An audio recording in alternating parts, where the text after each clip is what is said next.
18절로부터 21절 말씀드렸죠. 바울은 자기 학벌이 대단한 사람이에요. 그 당시에 그러니까 지금의 터키 동남쪽에 있는 다소라는 부촌이거든요. 아주 그 다소라는 도시가 부자들이 사는 곳인데 그 다소 출신이에요. 그러니까 돈이 많으니까 그 당시에 로마에 가서 시민권을 얻으면서 유학을 했다고 하는 것은 석학이죠. 그러니까 바리새파들이 바울을 굉장히 욕심내가지고 촉망 있는 젊은이로 차세대의 일꾼으로 그렇게 촉망을 받으면서 이제 그가 젊은 날 일을 했는데 그가 갑자기 그리스도 만나고 나서 십자가에 못 박혀 죽으신 예수가 그리스도라는 거 알고 나서 다 버려버리잖아요. 똥처럼 버렸다고 그래요. 분토처럼 다 버렸다. 그리고 자기는 가지고 있는 자기 학벌이나 신분이나 자기의 부여나 집안도 좋았죠. 그렇게 부자 집안의 자식이니까 그거 자랑하지 않고 오직 십자가만을 자기는 자랑하며 살았다. 이게 자기가 살아온 과거인데 그러면서 바울은 그 구약을 들어 얘기해 19절에 보면 기록된 바 내가 지혜 있는 자들의 지혜를 멸하고 총명한 자들의 총명을 폐하리라 하셨으니 바로 여기서 지혜라고 하는 것은 세상 지혜 소피아라고 말을 하죠. 세상 지혜 필로소피아 하면 철학을 말합니다. 그러니까 세상 지혜를 사랑한다 해서 필로소피아에서 이제 철학이라는 것이 지혜를 사랑하는 거, 세상 지혜를 사랑하는 거죠. 세상 지혜란 잔꾀를 말하는 거예요. 잔꾀. 소위 말하면 무엇과 같으냐면 삼국지, 나는 삼국지 다 읽어보지는 않았지만 삼국지가 그게 세상 지혜예요. 그런데 사람들은 삼국지의 그 계략이라든가 전략이라든가 이런 것들을 대단한 것으로 알잖아요. 그런 것들을 다 하나님께서는 아무것도 아닌 걸로 안다. 그러니까 아무리 제갈량이가 그 삼국지의 내용에 머리를 써가지고 나라를 지키고 했어도 지금 그 나라 흔적이 없잖아요. 다 필요 없는 거예요. 하나님이 세워야 세워지는 거고 하나님이 지켜야 지켜지는 거지. 하나님이 지키지 아니하시면 지키는 자의 수고가 헛되고 하나님이 세우지 아니하시면 세우는 자의 수고가 헛된 거고 모두 세우고 무너뜨리는 거 하나님께 달려있는 거지. 그걸 아는 것이 진짜 지혜죠. 하나님의 지혜. 그러니까 세상 지혜에 야가 빠지게. 저는 어려서부터 참 오해를 많이 받았어요. 글쎄 나는 내가 볼 때 그렇게 안 봤으면 좋겠는데 그렇게 보이나 봐요. 아주 야가 빠지게 생겼대요. 아주 야가 빠지게 생겨가지고 그냥 옆에 있으면 썩는 것 같아요. 이용당하는 것 같고. 그래서 참 나 왜 그럴까? 내가 사기성이 있나? 그런데 그리고 지나놓고 보면 정말 하나 사기당한 것도 없고 이용당한 것도 없고 그렇다는 거죠. 이게 참 문제가 될 수 있는 요소가 많았죠. 그런 것들이 바로 그 치졸한 세상 지식, 잔꾀를 말하는 잔꾀. 참새처럼 잔꾀. 그래서 참새도 방앗코에 씌인다고 그러잖아요. 암만 자기 재주를 부리고 재간을 피워도 죽을 때 되면 죽어, 쉴 때 되면 쉬는 거고. 그래서 그거 다 필요 없다. 우직스럽게 사는 거, 아주 우직스럽게, 미련스럽게. 그게 사람들 볼 때는 미련한 것처럼. 내가 체제개혁 한다니까 막 말리더라고요. 목사님 왜 그러십니까? 그래 삐져가지고 나가버렸어요. 목사님 왜 그러냐? 다 사시고 그냥 그대로 잘 계시면 존경받고 노후가 편안하고 그러실 때인데 목사님 왜 그러시냐고. 자기로서는 이해가 안 간다 이거요. 하이클래스예요. 아주 정말 전문 지식 가지고 있고 대학 다 나와가지고 전문 지식 가지고 있는 거인데 내가 나한테 진지하게 자기는 조용히 찾아와서 뜯어 말리려고 그랬대요. 왜 고생을 자취하네. 미련하게 보인 거죠. 제가 볼 때 정말 미련. 나도 그렇게 생각을 해요. 참 내가 미련한 짓 했다. 왜 평안한 교회 무엇 때문에 이렇게 뒤집어 엎어가지고 바보짓을 하나. 근데 그게 나는 나 졸려고 한 건 아니에요. 나 졸려고 했으면 내가 바보죠. 근데 어쩔 수 없이 아니니까. 그래서 이게 하나님의 지혜는 세상 지혜와는 전혀 다르다는 걸 바울이 말하면서 하나님이 세상 지혜를 다 미련하게 만들어버린다, 그냥 다. 자기 자랑거리를 만든다는 건 참 미련한 짓이에요. 자기 자랑거리. 그리고 내가 옷을 하나를 예를 들어서 가운을 해서 딱 입는다. 왜 입는 거야? 나를 돋보이게 하기 위해서 입는 거거든요. 예를 들어서 내가 이제 정장을 했다. 이것도 나를 돋보이게 한다고 하면 그것도 미련한 짓이에요. 많은 사람에게 내가 예의를 갖춰야 되겠다 해서 단정하게 입는 건 좋지만 내가 남이 다 감히 입을 수 없는 좋은 비싼 옷, 값비싼 옷, 좋은 옷을 내가 입음으로 나를 돋보이게 하겠다. 그건 자기 자랑을 하려는 거예요.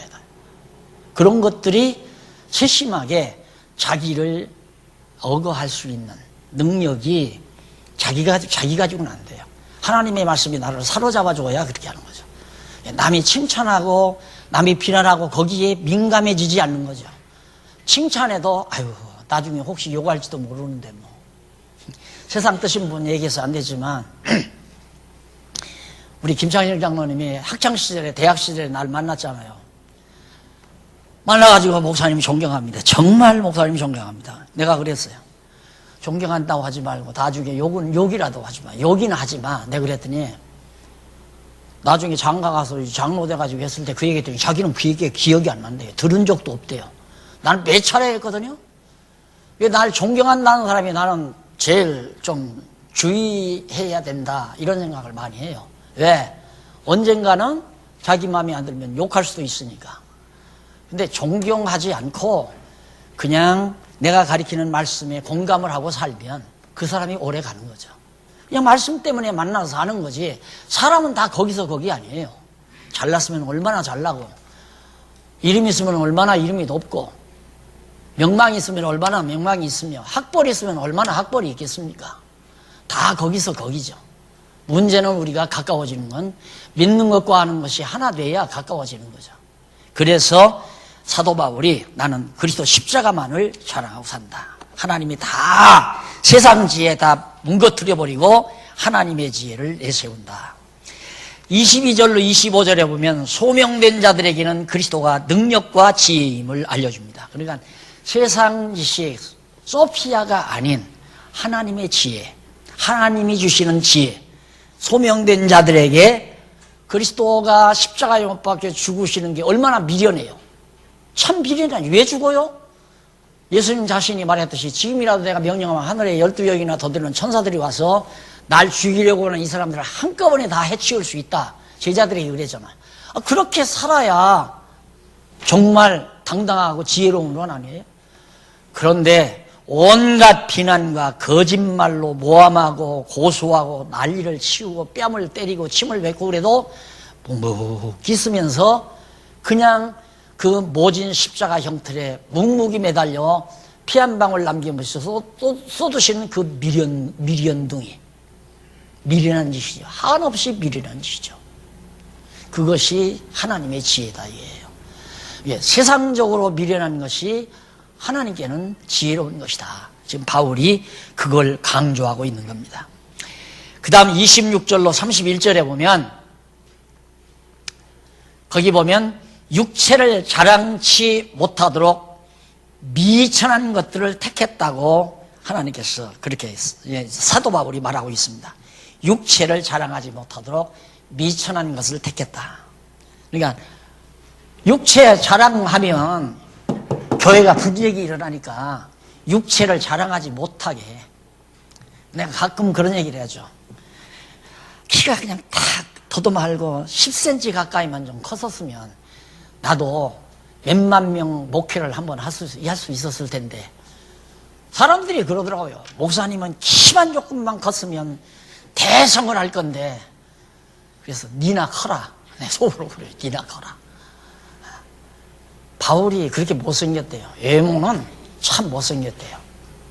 작고 뭐 전설에 보면 눈찐지기, 눈 찐적찐적하니 뭐 병이 있고 그랬대요. 그렇게 딱 겉으로 보면 흠모할 만한 것이 없도록. 예수님도 그랬잖아요. 예수님도 정말 흠모할 만한 것이 없는 모습으로 이 땅에 오셨다. 하나님이 왜 바울 자신이 자기 자신과 같은 보잘것없는 외모가 보잘것없는 자기를 왜 택했는가? 자랑하지 못하게 하려고, 자기 드러내지 못하게 하려고. 그러니까 바울은 자기가 복음을 전하다가 막 기적이 나타나고 그러니까 막 와서 자기에게 전하려고 하니까 난리하잖아요. 베드로도 그랬고, 나 신이 아니다. 나도 여러분과 똑같은 성정을 가진 인간이다. 똑같은 인간이다 이거예요. 그런데 제일 이 목회가 힘든 건, 어저께도 누군가 만나서 그런 얘기 했지만은, 참 어떤 때는 근데 원래 젊은 날부터 목사 안 하려고 그랬어요. 목사를 안 하려고. 목사는 안 하지만 성경 가르치는 선생으로는 살고 싶었어요. 성경을 가르치며 살고는 싶었어요. 목사는 안 하고. 목사 안 되고 성경을 가르치니까 사람들이 안 들어먹어줘요. 그래서 할 수 없이 그냥 목사 한 수를 바꿔보니까, 이거 거룩한 척도 해야지, 그냥 위선도 가끔은 해야지. 그러니까 내 마음대로 자유롭지를 못해요. 내 생활이. 남들이 자꾸 보니까 내가 왜 이렇게 꼭 살아야 되는가. 지금도 많은 제재를, 생활의 제재를 제가 받고 있어요. 왜? 사람들이 상처 입을까 봐서. 그 전에 이 앞에 잔디를 심을 때 막 작업복을 입고 밀짚 모자를 쓰고 막 잔디를 깔고 같이 막 흙투성이가 돼서 그러니까 여기가만 있을 거야. 막 쫓아와서 목사님 사진 하나 찍어요. 좋아가지고. 그렇게 망가진 내 모습이 너무 좋은 거야. 그때 내가 그러고, 맞아. 내가 이렇게 살아야 되는 건데. 그래야 많은 사람들이 좋아한다 이거야. 좋을 거 아니에요. 잘난 척하는 사람은 좋은 사람 없어요. 잘난 척하는 거 좋아하는 사람 없어요. 생각해 보세요. 내가 정말 한 1억짜리, 한 2억짜리 세단 딱 끌고 주일날 아침 딱 정문에다 딱 받쳐놓고 강단에 와서 강의를 하면 훌륭하고 잘났다고 그렇게 보는 사람도 있겠죠. 미련퉁이들은 그렇게 보겠지만, 얼마나 많은 사람들이 상처를 입고 지 생각을 가지고 있는 사람들은 낙심하고 절망하고, 야, 교인들을 얼마나 착취해가지고 저러고 사는가. 남들이 욕할 거고. 그런 것들을 모르는 게 아니라 다 아니까 내 스스로 자제할 수밖에 없죠. 그래서 어제도 그런 얘기를 했잖아요. 나는 목사 돼서는 안 될 사람인데 나는 목사가 됐다는 것 같아요. 그런 얘기를. 왜? 목사가 되고 보니까 내가 하고 싶은 것도 제대로 못할 뿐만 아니라 위선도 때로는 위선도 해야 되고 많은 욕도 먹어야 되고, 존경하는 사람이 있는가 하면 욕하는 사람도 많잖아요. 그럼 욕하는 것도 귀찮고 존경도 귀찮다 이거야. 그냥 나는 내 모습대로 살고 싶은데 뭐 지도자랍시고 되다 보니까 여러 가지로 규제를 받는 것 자체가 내 성격에 맞지를 않아요. 위선한다는 것도 성격에 안 맞고, 뭔가 내가 자유롭지 못하다는 것도 내 본래 모습에 맞지 않고, 나는 굉장히 리버럴한 사람이거든요. 자유로운 사람이에요. 굉장히 자유롭게 살고 싶고 어디에 얽매이기 싫은 사람이고, 그래서 나도 성도들에게 정말 자유를 주고 싶은 거예요. 아무데도 얽매이지 말아라. 오직 신랑 대신 그리스도에게만 얽매여라. 아무데도 얽매이지 말라. 그게 이제 내가 지금 자꾸만 여러분들에게 기대하는 바람 아닙니까? 다른 거 아니에요. 오직 그리스도에게만 매여라. 그게 진짜 자유인이다.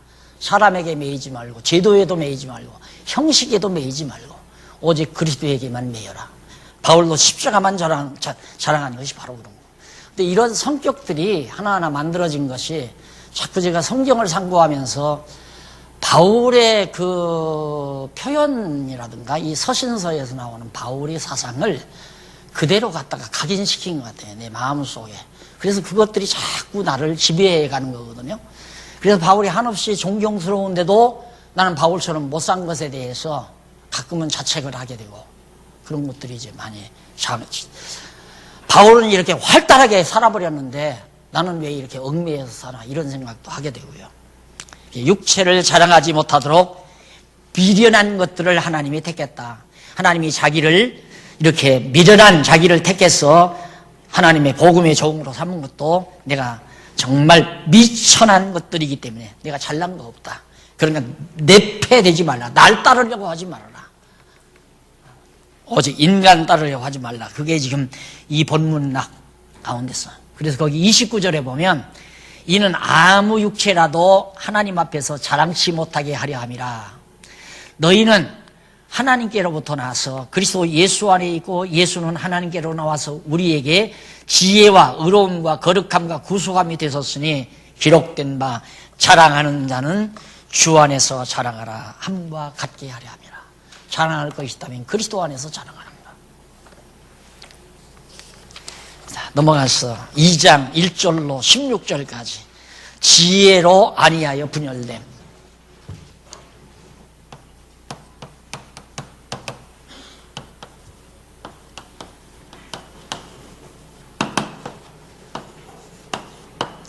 이 2장 1절로 16절. 왜 교회가 분열하는가? 분열되는가? 지혜로 하지 아니하니까. 그러니까 인간의 지혜로, 잔꾀로, 이렇게 하면 되게 유익하겠다. 이렇게 하면 좋겠다. 이렇게 자기 좋은 대로 하려고 머리를 쓰고 생각을 하니까 그 세상 지혜죠. 인간의 잔꾀. 참새머리죠. 참새머리, 쉽게 말해서. 이렇게 하면 저 사람 함정에 빠뜨려 놓고 이렇게 해서 저 사람 넘어뜨리면 내 기분이 좋겠다. 이런 생각. 이것들이 전부 인간들이 요즘 드라마 보십시오. 전부 그걸로 뭐 드라마 같은 거 이렇게 보면 어떻게 하면 저 사람을 무너뜨리고 내가 서는가. 아니 남자 하나 놓고 처녀 둘이서 어떻게 하면 저 남자하고 이 여자하고 가까이 지내는 걸 이간 붙이고 자기에게로 마음이 돌아오게 할까. 무자비하게 하잖아요. 무자비하게. 그걸 보고 내가 딸들을 공연히 나눴다 싶어요. 이런 악독한 세상에서 살기에 뭐로 이거 살게 하려고 딸들을 나눴나. 그래 요즘 딸 둘 시집 안 가도 하나 걱정도 안 한다니까. 차라리 그렇게 살아라 그냥. 얼마나 세상이 악독한지 몰라요. 그게 대중이야 그냥. 이 세상 흐름이에요. 남 죽여야 내가 사니까. 교회 안에도 그런 것들이 밀려 들어온단 말입니다. 계속해서. 남 죽이고 내 이익을 보고 내 좋게 만들려고 하는 생각들이. 그게 세속적인 생각 아니에요. 인간의 지혜.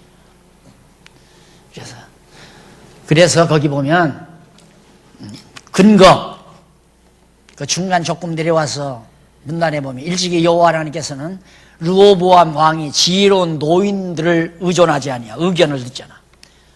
솔로몬 왕이 이제 말기죠. 근데 솔로몬 아들이 르호보암 아니에요.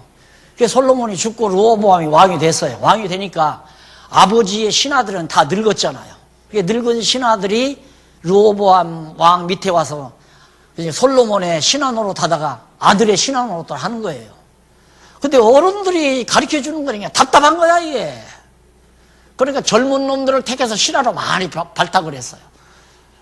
이게 노인 양반한테 이거 백성들에게 세금을 많이 물려야 됩니까? 적게 물려야 됩니까? 그러니까 아버지가 이것이라면 너는 이렇게 세금을 감면해라. 세금 적게 거더라. 이 표시를 했다. 손가락으로, 이 새끼손가락처럼 거더라.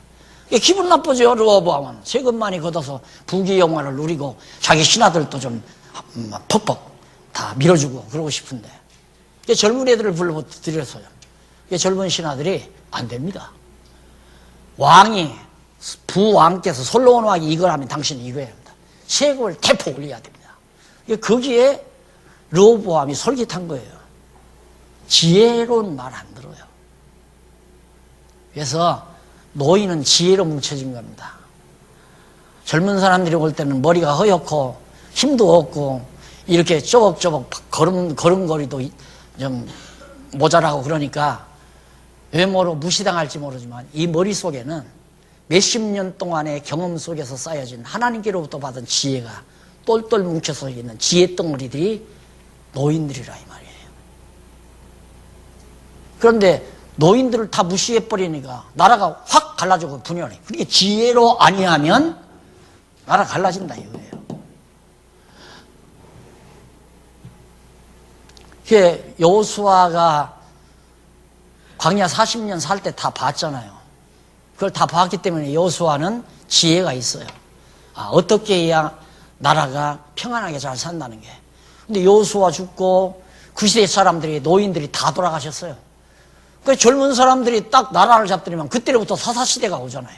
망했다, 흥했다, 망했다, 흥했다, 망했다, 흥했다. 그래서 우리 지도자 협의회는 노인들 원로, 이게 이제 은퇴한 게 아니에요. 다 힘으로 해야 돼요. 원로들이 하나님께서 부르시는 날까지 그동안 하나님께서 주신 지혜를 머리에 담아서 실무하는 모든 권사님들, 장로님들을 지혜로 잘 보살펴주면서 협조해주면서 그렇게 해서 해가는 것이 우리가 성경대로 바로 지금 지도자 협의회 그 구조가 바로 그런 식으로 되어 있지 않습니까? 그리고 과거에도 다 어른들, 우리가 처음 권사 안수할 때도 제일 살아계신 우리와 관련 있는 권사님들 가운데 이옥분 권사님 모셔갖고 거동도 불편한데, 또 장일화 권사님 거동도 불편, 교회도 못 나오시는데 모셔다가 두 분 노인들 통해서, 여기 아마 그 어른들에게 안수받은 권사님들 계시죠. 노인들에게서 세움을 받는, 그게 성경적이에요. 옳은 거고. 새파란 권사가 새파란 권사에게 안수를 한다, 그거 안 맞잖아요. 새파란 장로가 이제 겨우 50대 된 장로가 40대 된 장로에게 한다고 가서 덜썩 얹고 안수한다는 것도 성경적이 아니고, 오랜 동안 하나님께로부터 시련 겪고 연단 받고 말씀으로 지혜가 굳어진 어른들이 복음을 위해서 고난 받으라고 같이 격려해 주면서 안수한다는 것은 성경적이고 너무 합당한 일이죠. 그러니까 지혜로 아니하면 바로 교회가 분열된다. 단합이 깨진다. 단합이 안 되는 이유 중에 하나가 지혜로 안 하기 때문에 그렇다, 이 말이에요. 그래서 첫 번째로 십자가 도로 믿음이 하나님의 능력에 있는 것을 알려줍니다. 오직 십자가 도만을 붙들고 예수 그리스도만을 향해서 우리가 모여진다면 한 덩어리 되죠. 예를 들어서 이 골프 치는 사람들이 마지막 이제 18홀 마지막 집어넣는 데 있잖아요. 거기를 향해서 가잖아요. 다. 네 사람이 출발해서 다 거기를 향해서 가요. 마지막 판에 가면 거기서 다 만나요. 목표가 똑같으니까. 그러듯이 우리 성도들도 오직 예수 그리스도 십자가가 우리들의 목표라면 딴 데 갈 리가 없잖아요.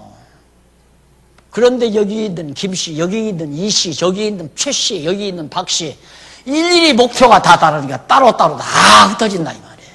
사람 중심으로 가면. 십자가의 도가 지혜인데 지혜로 해야 교회가 단합이 된다. 그것이 지금 1절로 5절 사이에 나오는 얘기인데, 거기 보면 이런 말이 하나님의 증거란 말이 나오죠. 거기 1절 한번 형제들아 내가 너희에게 나아가 하나님의 증거를 전할 때, 여기서 하나님의 증거라는 말이 거기 헬라어 하나 나오죠. 미스테리온이란 말. 이는 비밀이란 말이에요. 비밀 또는 신비 등의 뜻으로서 본문에서는 비밀로 번역하는 것이 문맥상 자연스럽다. 하나님의 증거가 하나님의 비밀이란 말이에요. 비밀이라는 게 십자가의 도로 드러난 거 아니에요. 그러니까 하나님의 비밀은 감추었던 십자가의 도로 드러난 복음의 말씀, 비밀의 말씀이죠. 이 지혜라 이 말이에요. 이걸로 우리가 만나야 한 덩어리가 된다. 누구 주장으로 만나고 누구 주장으로 만나고 내 주장대로 따라오고 내 주장대로 따라오면 다 각각 흩어지는 거죠. 내 주장도 아니고 내 주장도 아니고 그 사람의 주장도 아니라 오직 그리스도의 말씀으로 우리는 이 객관성이 분명히 있잖아요. 절대 객관성. 그러니까 단합이 가능하다 이거예요. 내 생각대로 하자면 안 되죠. 누가 박 목사 생각대로 하고 싶은 사람이 누가 있어요? 박용기가 하자는 대로 할 사람이 누가 있느냐? 아무도 없어요. 또 나도 그렇게 안 하고 내 생각대로 하자고 해서도 안 되고, 그런다면 미련하고 바보 멍충이죠. 하나님의 말씀이 이러니까 말씀대로 합시다 이거지, 내가 말하는 대로 따라오십시오 그게 아니잖아요. 그런데 자칫 잘못하면 성경이 이러니까 이렇게 합시다라고 하면 박 목사는 반마 자기 주장대로 하자고 한다. 말을 얼른 들어보면 내가 그 말을 성경에서 말을 했으니까 내가 하자는 대로 하는 걸로 말한다고 해도 말을 분별하지 못하는 깜막 속는 거죠. 정말 그래? 박 목사는 왜 그렇게 자기 생각대로만 하려고 그래? 이렇게 말려 들어가는 거죠. 내 생각대로 하자는 얘기 아니야. 나도 나 손해보면서 내게 불리한 조건이라도 하나님의 말씀은 하나님의 말씀대로 하자는 것 뿐이지, 나 좋은 대로 하자는 얘기는 아니라, 나 좋은 대로 하자면 따라서 하면 안 돼요. 왜 여러분들이 나 좋은 대로 해야 됩니까? 나 좋은 대로 내가 하려면 여러분들도 여러분 좋은 대로 해야지. 안 그래요? 그러니까 우리가 하나 되는 단합이 깨지는 이유는 지혜로 해야 한다.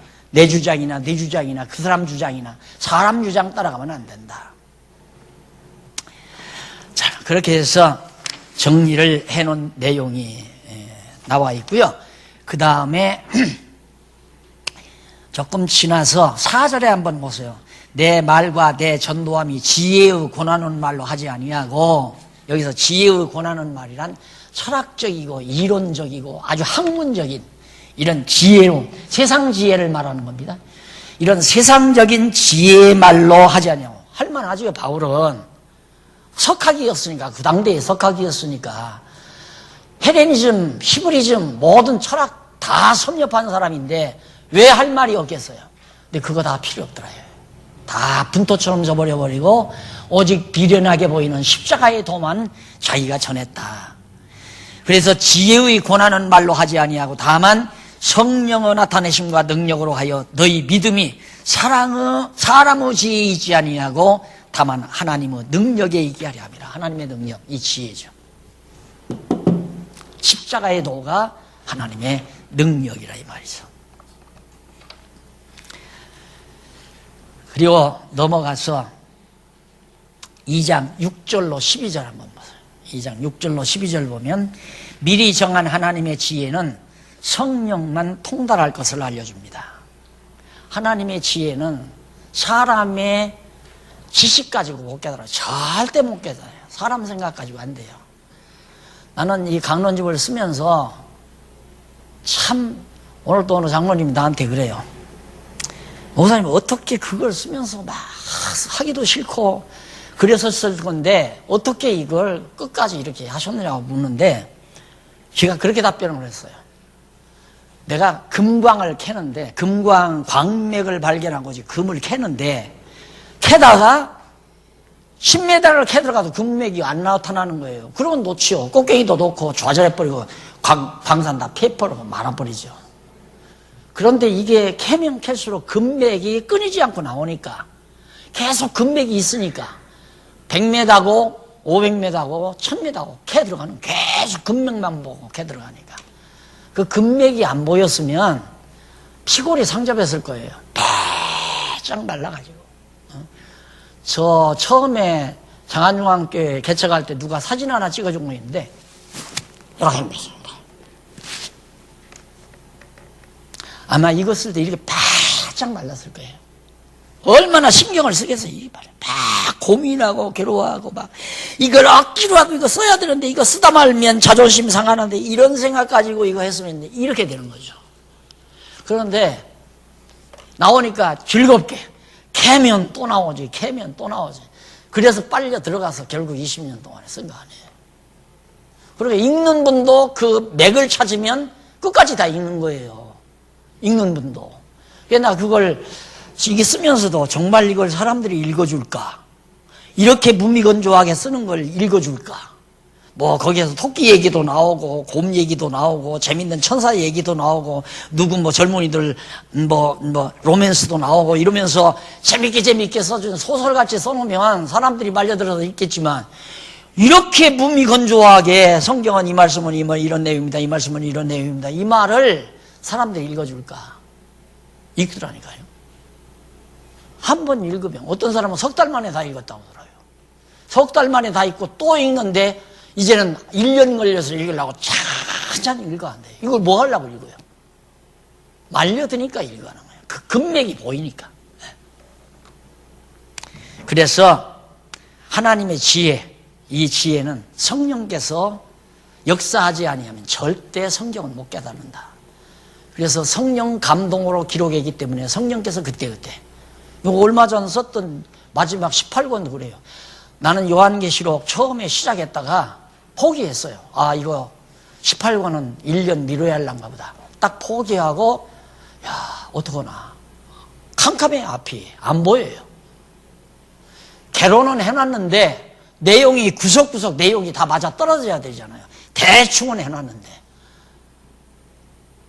그런데 갑자기 어느 날 어느 한 부분이 딱 열리기 시작하지 막 그대로 금맥이 보여요. 막 맥이 딱딱딱딱 보이니까 제일 빨리 있었잖아요. 다른 건 보통 4월 말 아니면 5월 초 끝나거든요. 탈고가. 그랬는데 이번에는 3월 말에 끝냈어요. 제일 빨리 끝냈어요. 요한계시록. 그러니까 그런 것들도 이거 내 지혜로 하는 게 아니라 성령께서 그때 감동해서 했다는 게 그렇게 말하지 않을 수가 없는 거죠. 그러니까 사람들이 목사님 이거 어떻게 이걸 알아서 썼어요? 그러면 나도 모른다고 하죠. 그럼 처음에는 첫 마디가 나도 몰라요. 내가 어떻게 그걸 해요? 성령께서 나에게 감동을 주시고 지혜를 주니까 내가 했죠. 그렇게 답변할 수밖에 없는 게 아니라 사실이 그래. 나도 놀란다. 내가 이걸 어떻게 깨달았는가. 그래서 정말 이 말씀도 미리 정한 하나님의 지혜는 미리 다 정해놨어요. 예수님 십자가에 못 박혀 죽을 거 정해놓고 부활 승천하실 거 정해놓고 복음의 내용이 다 정해져 있는 거란 말입니다. 그런 하나님의 지혜는 성령 충만을 통하여 성령만이 그 모든 하나님의 비밀의 지혜를 성령만이 다 통달할 수 있다. 아무도 통달 못해요. 그러니까 창세기부터 요한계시록까지가 성령께서 감동해서 기록한 건데 성령이 감동 안 하고 그걸 어떻게 다 일맥상통하게 깨닫느냐 이 말이에요. 자, 이런 얘기를 하면 박 목사님 실컷만 제일 잘났다. 지금도 누가 그래요. 어제도 어느 목사님 만나. 목사님 대구에 누가 그렇게 목사님을 자꾸 욕한대요? 대구에 누구 아는 사람 있어요? 아는 사람은 우리 김승일 목사님인데 김승일 목사님이 왜 나를 욕해? 욕 안 하는데. 아니 그 사람 아니고 어떤 목사가 있는데 그렇게 나를 그분 목사님은 나를 씹는데요. 내가 조금 잘나게 보였는가 비도 하고 내가 웃고 말하지만 왜? 내 것만 가지고 하라고 한다고 그렇게 욕한다요. 내 것만 가지고 아니 내 것만 가지고 하라는 것이 아니라 성경이 이러니까 성경대로 하자는 얘기지 무슨 내 것이 이게 어떻게 내 거냐 이 말이에요. 하나님께서 감독해서 준 건데 그러니까 이렇게 말할 수도 있고 저렇게 말할 수도 있다 뭐 이러면서 그러면서 뭐 성경신학이 꼭 박용기가 만드는 게 건 줄 아냐. 옛날부터 다 있었던 거다 하면서 그렇게 인터넷에다 쫙 올렸대. 나는 못 봤는데 그 목사님 분개해가지고 아유 목사님 보고 화내. 그런 일이면 한두 가지야. 나는 30년 듣고 살아왔어. 40년. 지금도 듣고 있어. 그냥 보편적으로 생각을 해야지. 사람이 자기 마음에 안 들면 무슨 소린들 못해. 다 욕하고 헐뜯고 그래야 자기 잘나는 맛이 드러나는 거. 인간 심리가 그러잖아요. 조금 남들이 볼 때 조금 잘한다 싶으면 그 사람 깎아내려야 내가 잘하는 것처럼 자기 스스로 느껴지잖아요. 그게 심리학에서 그게 바로 정론으로 나오는 얘기거든요. 그러니까 남을 비난하는 것은 자기가 잘나고 싶어서 남을 비난하는 거란 말이야. 심리학적으로. 그러니까 그런 걸 알면 남 욕하고 비난하면 좀 측은하죠. 안타깝죠. 뭘 그렇게 잘난 척하고 살라고 그러나 그냥 살지. 하나님께서 못나게 살게 했으면 못나게 살고 천대받게 살게 했으면 천대받고 살고 그냥 하나님께서 살게 하신 대로 살지 뭘 그렇게 남 욕하고 비난하면서까지 잘난 척하고 살려고 그러는가. 그렇게 측은하게 생각되고 참 안타깝게 생각이 되고 그럴 수밖에 없잖아요. 모르면 화가 나고 나를 비난해? 가만둬봐. 내가 가만히 있는 줄 알아. 내가 누군지 알고 알기만 해. 이게 또 미련한 인간이라 이것도 역시. 자, 그 다음 거기 누가 아무도 몰라요. 11절 사람의 사정을 사람의 속에 있는 영 외에는 누가 알리요? 이와 같이 하나님의 사정도 하나님의 영 외에는 아무도 알지 못한다. 절대 몰라요. 암만 성경에 기록해 놔도 성경만 읽어가지고는 하나님의 그 마음을 모른다 이 말이에요. 기록하신 성령이 감동을 해서 깨닫게도 해야지. 그러니까 기록만 하게 하는 것이 아니라 기록된 말씀을 보고 깨닫게도 성령께서 해야 알지. 그래서 거기 보면 하나님의 아무도 모른다. 영을 받지 아니하고는 12절 우리가 세상의 영을 받지 아니하고 오직 하나님께로 온 영을 받았으니 이는 우리로 하여금 하나님께서 우리에게 은혜로 주신 것들을 알게 하려고 우리에게 성령을 보내주신 것이다. 성령을 왜 보냈는가? 하나님이 은혜로 주신 하나님의 말씀 지혜를 깨달아 알게 하려고 우리에게 보냈다 이거예요. 하나님께서. 그래서 거기 보면 이쪽에 15페이지에 중간 조금 못 미쳐서 헬라어 하나 나오죠. 텔레이오스란 말. 그게 온전함이라고 온전한이란 말 나왔거든요. 얘기거든요. 온전한. 왜 그러냐면 6절에 보면 그러나 우리가 온전한 자들 중에서 지혜를 말하노니 이 온전한 자란 말이 장성한, 성숙한 그 말이 장성한으로 번역하는 것이. 그래서 성년, 어른이란 말이 어른, 성년. 그래서 아까도 말했지만 어른을 집안에서도 마찬가지잖아요. 어른을 무시하는, 할아버지 할머니를 무시하는 집안, 무슨 좀 야한 말로 무슨 채반 집안이라고 그러죠. 어른을 무시하는 집안, 완전히 그건 채반 집안이에요. 개채반 집안이라고 해요. 개채반 집안. 교회도 마찬가지입니다. 어른들을 무시하는 교회. 이게 성숙한 성장한 어른들. 근데 이 세상이 그렇게 돌아가요. 세상이. 예. 다 어려울 때 나라 일으켜서 경제발전 시켜가지고 먹고 살만 하니까 이제는 땀 흘리고 애써서 산업 일으켜놓은 어른들은 지금 완전히 다 그래가지고 어른들이 화가 난 거 아니에요. 그러니까 이제 대통령 가면 어른들 잘 모시겠습니다. 뭐 연금도 많이 드리겠습니다. 그래가지고 다 대통령도 되고 그러잖아요. 그분들이 다 경제발전 일으켜놨는데 집안도 어른들이 할아버지 할머니가 논전답 산떼기밭 다 잃고가지고 논전답에서 자식들을 가르쳐가지고 집수하고 집 짓고 해서 가대 일어났는데 좀 먹고 살만하니까 아버지 저 밭 팔아서 나 사업자금 내주세요. 갔다가 다 저질러 버리고 어머니 아버지 노후에 결국에는 거지 생활하게 만든 그런 집안들이 많이 있잖아요. 똑같이 교회도 장성한 자, 어른들이죠. 성숙한 자, 청년들, 어른들 이들에게 자기가 사도 바울이 지금 말한다 하면서 지혜는 성령을 통해서만 이루어진다. 아무나 하나님의 말씀을 깨닫는 것이 아니다.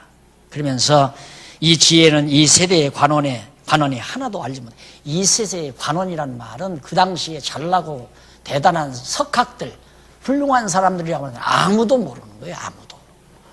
성령만이 아는 것이. 그러니까 아까도 그런 얘기했지만 요즘 우리 목사님들 이렇게 만나면 참 한숨을 쉬는 거예요.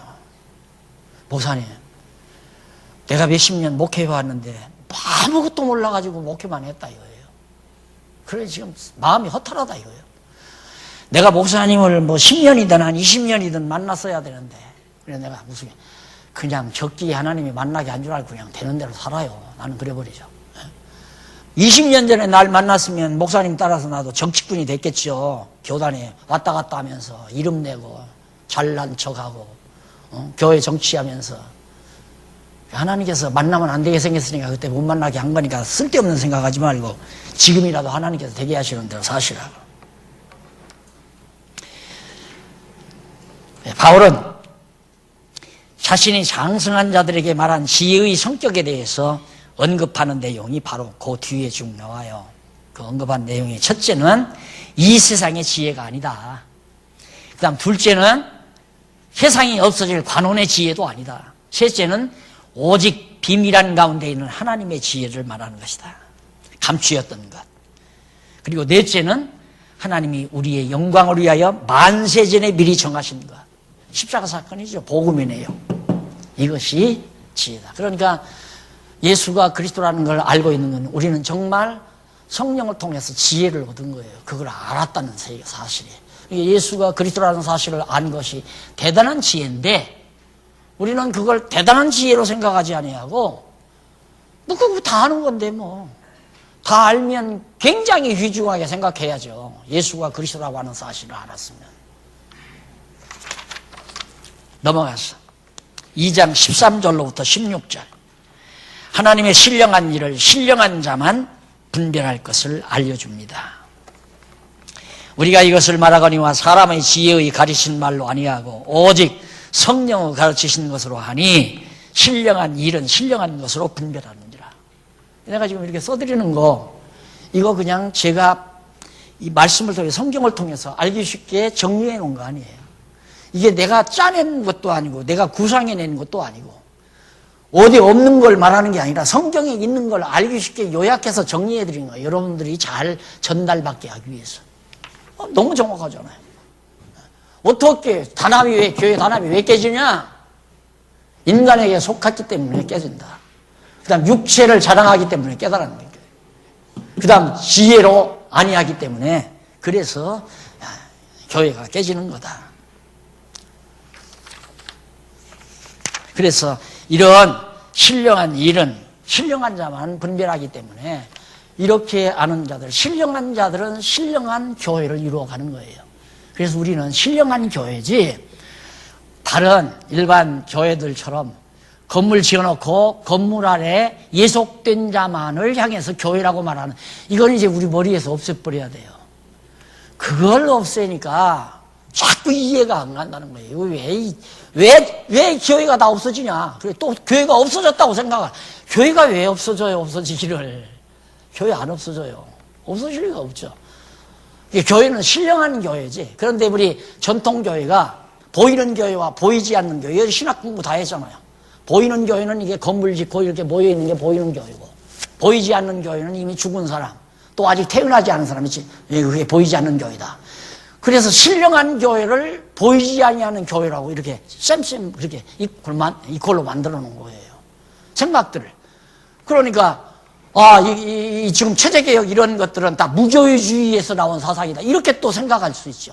이 형태가 없어지는 거니까. 형태가 왜 없어요? 우리가 이렇게 모여있는 게 형태가 나오는 건데. 신령한 성도들이 모이는 곳이 신령한 영적 예배예요. 영적 생활이고 영적 교회를 세워가는 거고. 보이잖아요, 지금 다. 이렇게 나타나잖아요. 지상에 있는 교회가. 그런데 전통 교회의 틀과 다르다 해서 그게 이제 이해가 안 가니까 어려워지는 거죠. 이해 안 갈 거 없어요. 이게 건물이 무슨 교회예요, 이건. 건물은 우리 교회가 쓰는 하나의 부설물이죠. 우리가 쓰기 위해서 지어놓은 거예요. 사람이 많으니까 넓은 장소가 있어야 함께 모이잖아요. 그러다 보니까 이게 지은 것 뿐이지. 예를 들어 우리 교회가 한 20명만 모였다 하면 이거 질 필요 없잖아요. 어디 조그마한 오피스텔 하나 얻었어도 되고 아니면 큰 아파트 거실만 가져도 한 20명은 모이잖아요. 그렇게 모여서 해도 되는 거지만 사람들이 너무 많이 모이다 보니까 이렇게 이제 이루어지다 보니까 결국에 의용적으로 이놈의 재산 덩어리가 커지니까 그래서 내가 항상 이놈의 재산 덩어리가 화근이다 한 얘기가 바로 그런 데서 이게 교회가 아니고 교회가 쓴 하나의 부설물인데 이걸 더 중요하게 생각하니까 중요한 것은 우리 성도들의 신앙이 더 중요하고 성도들이 가지고 있는 지혜가 더 중요한 건데 자 이렇게 해서 결국 첫 번째 이게 나와.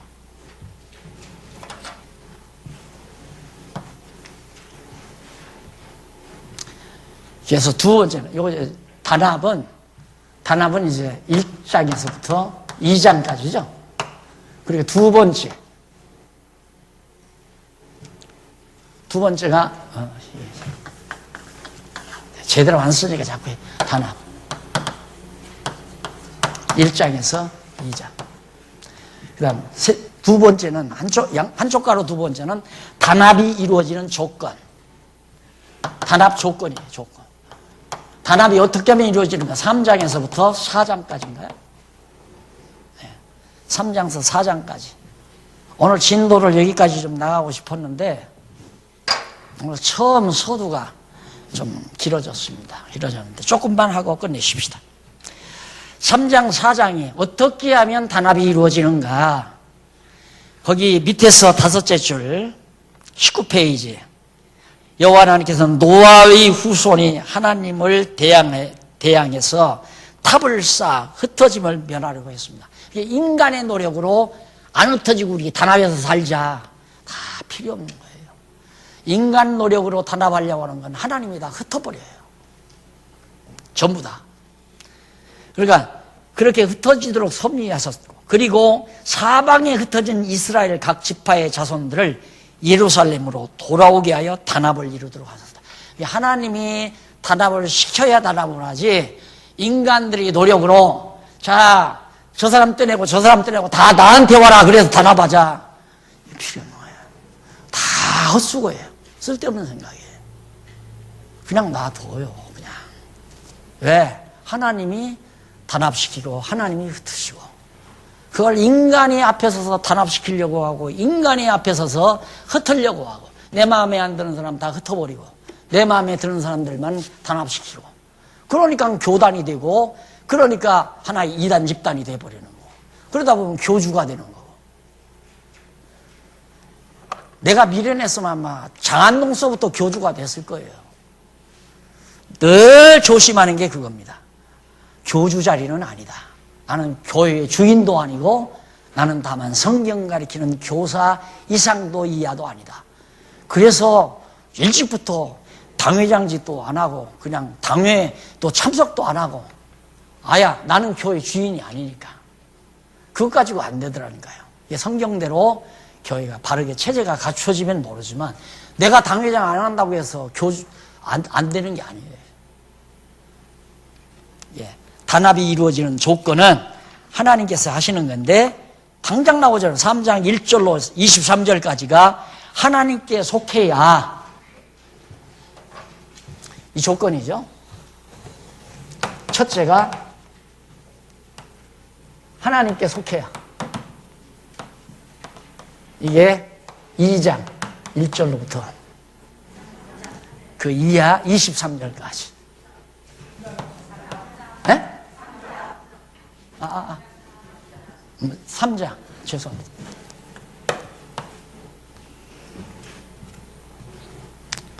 3장 1절로 9절에 보면 형제들과 바울 및 아볼로도 하나님의 소유다. 이거 여러분 많이 들은 얘기 아니에요?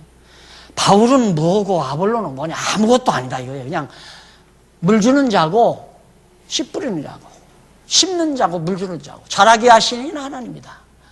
무슨 뭐 그냥 받은 은사에 불과하다 이거예요. 예를 들어 씨 뿌리는 은사 받은 사람은 씨를 뿌리는 거고 물 주는 은사 받은 사람은 물 주는 거고 그 똑같은 거예요. 같이 하나님의 일꾼이에요. 하나님이 부리는 일꾼. 그러니까 하나님이 당신 농장에다가 일하러 보낸 자가 누구냐? 가서 너는 씨 뿌리고 와라. 야 너는 가서 물 좀 주고 와라. 그 보내는 하나님의 일꾼에 불과한 거예요. 그런데 일꾼 속에 들어가서 그냥 화당을 이룬다는 거 말이 아니지 않느냐. 하나님께 속해야지. 이 말은 하나님께 속해야 또 예수 그리스도에게 속해야 성령께 속해야 그래야 교회가 단합이 된다. 근데 이게 참 어려워요. 인간이기 때문에 자기에게 친절을 베풀면 좋잖아요. 그러면 자연히 가까워지게 되고 가까이 지내다 보면 파벌이 되는 거고. 그래서 성도들이 늘 조심할 이유는 예를 들어서 박용기한테 전화가 왔다. 그럼 자질하죠 그냥. 나 그거 많이 봤어. 아유 목사님이 웬일이세요. 하도 급해서 전화를 드리면 그럼 나는 가슴이 찰컥해요. 그 말대로. 와, 내가 왜 이렇게 목회를 이렇게 했나. 네? 그런데 일주일이나 한 달. 내가 그래 여기 참 우리 유장로님 여기 계시구만. 유장로님은 여기 사무직원이 없으니까 2111 전화번호를 가지고 있어요. 교회 걸. 그래서 전화를 유장로님하고 몇 번 했지. 장로님들하고 전화도 잘 안 해요. 그래서 얼마 전에 누가 박 목사님 냉피동물이라고 소문이 자자합니다 그러더라고요. 근데 아이 내가 만져보면 따끈따끈한데 왜 날들어 냉피동물이라고 하나. 이제 그런 걸 경계하고 살려니까. 그런 걸 경계하고. 누구나가 자주 전화해드리고 가까이 해주면 좋아하죠. 그러면 가까워지는 거고. 근데 그것이 사람과 사람끼리 가까워지면 교회가 단합되는 일에 도움이 되면 모르지만 그건 교회를 하나로 단합시키는 데는 결정적인 아주 치명타예요. 그건 아주 치명타라 이 말이에요. 더더군다나 우리 이제 연구소 체제 와가지고 지금 말씀 전하는 분이 4분이나 되잖아요. 근데 4분 가운데 누구 하나와 가까워져 버리면 그건 자연스럽게 분파가 이루어지는 거죠. 예? 친절이 불면 저분이 왜 친절하게 나한테 구나. 엊그저께도 어느 분 만나서 용서하시라고. 내가 호의를 다 받아들이지 못한 이유는 여차여차한 거니까 용서하시라고. 내가 또 한 번 용서를 구했어요.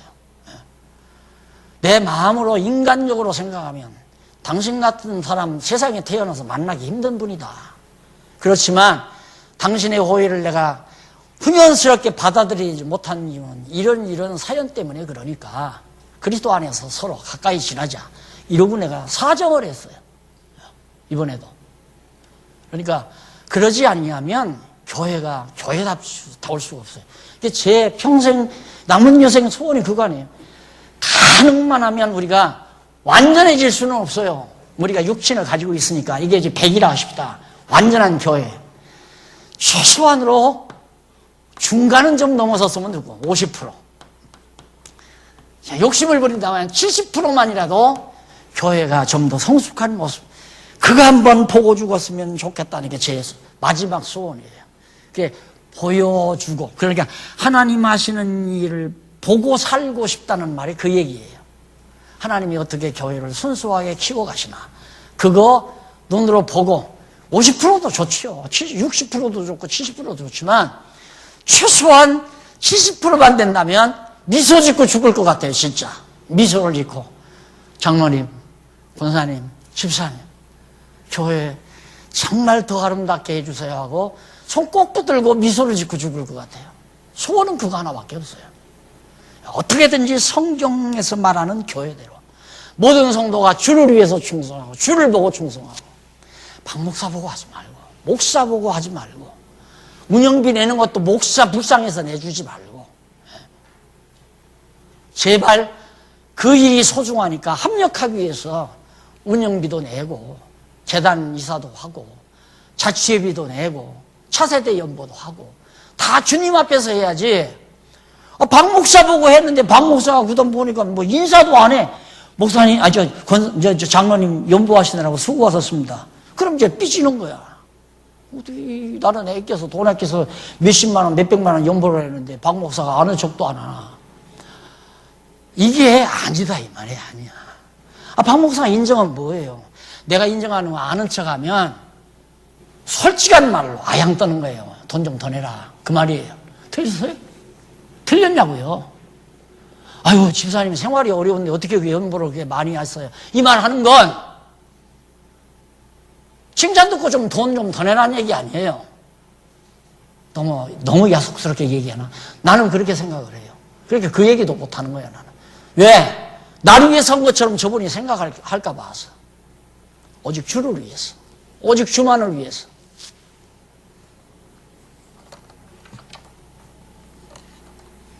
그래서 형제들과 바울 및 아볼로도 하나님의 소유다. 다 누구나가 다 하나님의 소유다. 하나님의 종이라 이 말이에요.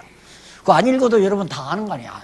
나는 아볼로에게라 하고 다른 이는 나는 뭐 바울에게라 나는 아볼로에게라 하니 너희가 사람이 아니리요 인간이니까 그렇게 인간을 중심으로 해서 서로 나는 누구에게 속했다. 나는 누구와 가깝다. 나는 누구가 더 좋더라. 나는 누구의 지도를 받아서 신앙생활을 해야 되겠다. 누구의 지도를 왜 받아요? 성경의 지도를 받아야지. 그러니까 바울의 말을 듣고도 그냥 믿으면 안 된다니까. 바울이 그랬잖아요. 데살로니가 사람들은 너무 신사적이에요. 데살로니가 사람들은 베리아 사람들보다 더욱 신사적이어서 바울의 말을 듣고 그대로 믿어버린 게 아니라 정말로 그러한가 하고 성경을 참고했다고 그러잖아요. 아무리 박용기가 지금 이렇게 얘기했어도 참고를 해야 한다니까요. 요즘 참고하는 사람이 있더라고요. 공부 끝나고 나서 또 와서 왜? 확인을 해야 할 거 아니에요. 내가 일일이 다 못하니까 그냥 핵심만 잡아서 지금 말씀을 드리잖아요. 확인을 해야죠. 맞네. 진짜 맞네. 그러니까 박용지의 가르침을 받는 게 아니라 성경 자체의 가르침을 받는데 제가 조금 도움을 드린 거예요. 그렇게 생각하고 사서야 된다. 그런 얘기예요. 자, 그렇게 해서 넘어가서 하나 정리하고 가십시다. 22페이지, 8322페이지에 보면 세 번째 줄 앞에 사역자란 말이 나오죠. 제일 먼저 나와요. 이 사역자라는 건 명령을 수행하는 자 이 말이에요. 명령을 수행하는 자. 그러니까 완전히 하나님의 명령대로 수행해야지 자기 마음대로 행동해서는 안 된다 이 말이죠. 자기 마음대로. 그리고 또 하나 더 정리하고 가십시다. 정리하고 가는데 거기 밑에 3장 10절로 17절 나오기 전 위에 쪽으로 우쪽으로 다섯째 줄 앞부분에 보면 바울 자신과 아볼로가 함께 하나님의 일을 하는 동력자라는 뜻이다. 이게 바울 자신과 여기 바나바가 아니라 거기도 역시 아볼로라고 해야 돼요. 이렇게 실수를 한다니까요. 이런 걸 찾아내야죠. 아볼로라고 해야 돼요. 바나바가 아니고. 자꾸 내리에 바나바가 새끼니까 쓰면서 이제 바나바라고 한 거죠.